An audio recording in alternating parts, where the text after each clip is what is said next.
Look at this news. This news, it's really sad. It's really sad on so many levels. This news. I don't know if you guys follow this news about this Daniel kid that was discriminated at the airport by KFC, Kentucky Fried Chicken at Lagos Airport. Why? Because he was disabled and he was in a wheelchair. Just to give you a bit update on the news, he went in there on a wheelchair, and the manager of KFC there shouted at him, right, and told him that no, wheelchairs are not allowed. All right, so obviously the kid will be shocked. Well, he's not a kid; he's a married man. He will be shocked.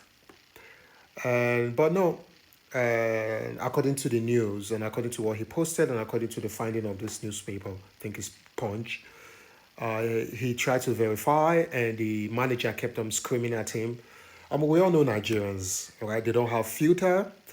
Most of these so-called managers, they are very inconsiderate, and they are just one-dimensional. All right, they just want to have this tunnel view. They don't care whatever is going on beside them until they finish what they are doing. They cause all the emotional damage they want to cause.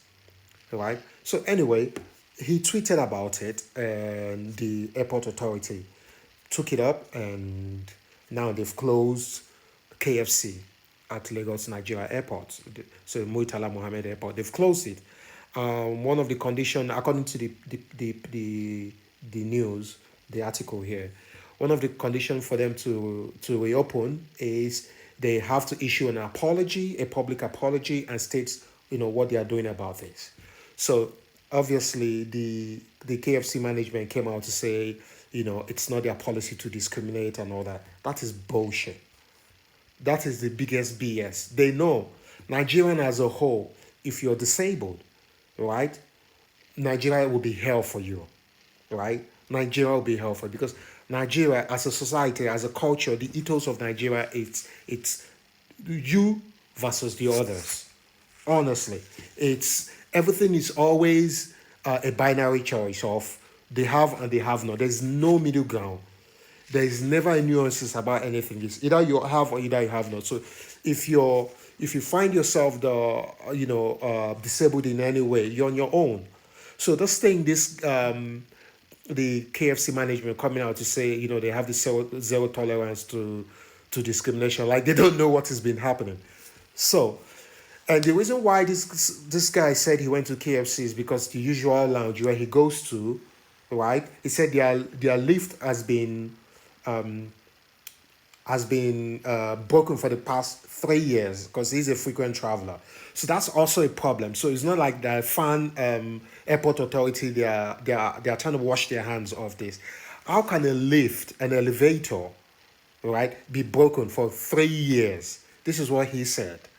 An elevator broken for 3 years. So now the Faan, now they are trying to flex their muscle, trying to make us believe that they care about this people. If you really care about these people, you will definitely make the elevator work. You can never leave the elevator broken for 3 good years.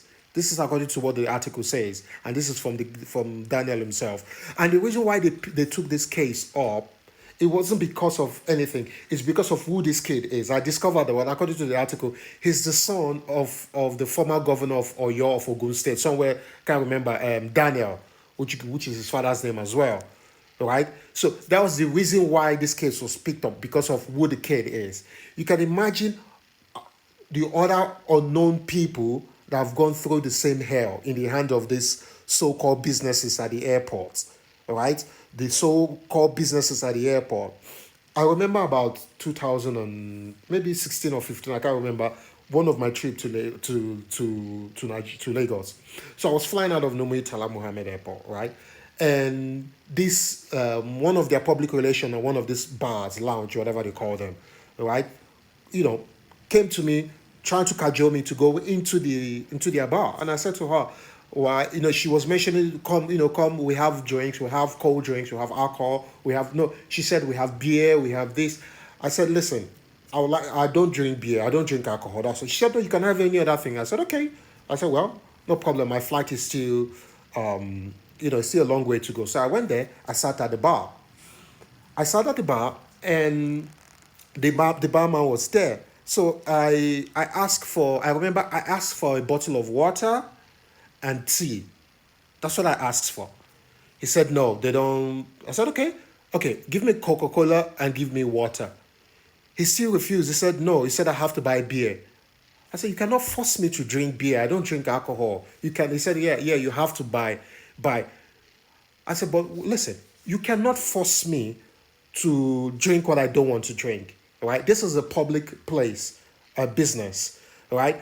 You're serving people. I can imagine that you're only looking for the premium customers that are going to spend more money. You're never going to get all that all the time. So I want bottle of water and I want Coca-Cola. So it became like a drama. I told myself, you know what? I will never budge. I'm not leaving here.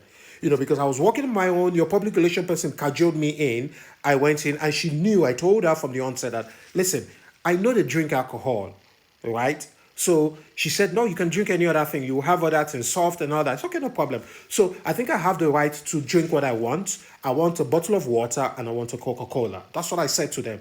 And some lady came out, probably the owner or somebody high in the upper chain of the company, said, no. Do I know how much she's paying for rent there? I said, that is not my business. All right, your inability to pay your rent shouldn't be my business. You're here doing business, and part of your business is to sell product, and one of the product you're selling is there, and I want that. So you're not going to force me to buy. So she said, why am I even asking? If I was in another country, I can't even go into a shop. I must pay gate fee of £50 or $50. I said, madam, where have you been that you pay £50 or 50 to just go into a store? It's just a regular bar, right?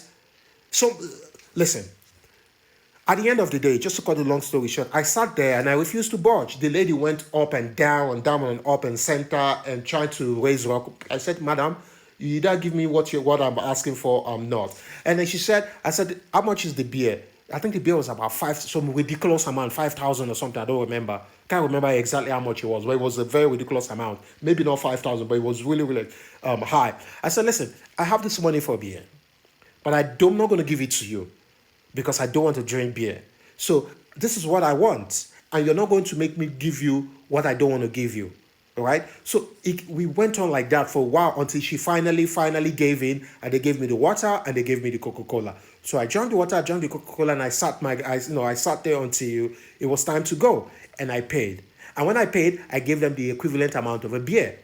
All right. It wasn't because I wanted to bless them with that. No, she already given up. She knew that I wasn't going to budge. Then finally I said, you know what? Just take. And I gave them, I left the change and I left.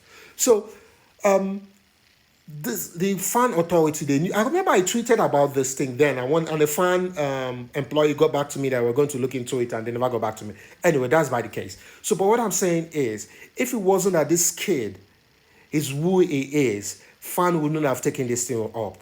I can bet you. Do you know how many disabled people that have gone through that airport and have seen hell just to go through that international airport? Because they are not recognized. They don't recognize them, right? So the only people they look at are the people that they can siphon money out from. So even if you're not disabled, as long as you're not able to afford to give them what they want, they are not able to get the amount of money they want from you, you don't exist. You are nobody to them, all right? So I do appreciate the fact that Faan, they took it up, but believe me, they only took this thing up because of who this kid is, the connection this kid has, right? And for you, KFC, so stop coming out telling us that you have this zero tolerance to discrimination. We know that's not the case. So let's see how this thing is going to end. Listen, Daniel, I really thank you so very much for calling this out, because there's a whole lot of people out there that have gone through the same thing. And it's just a shame that you want to go through the airport and you have to face this nightmare. Really, it's really such a shame. Anyway, I wish you guys all the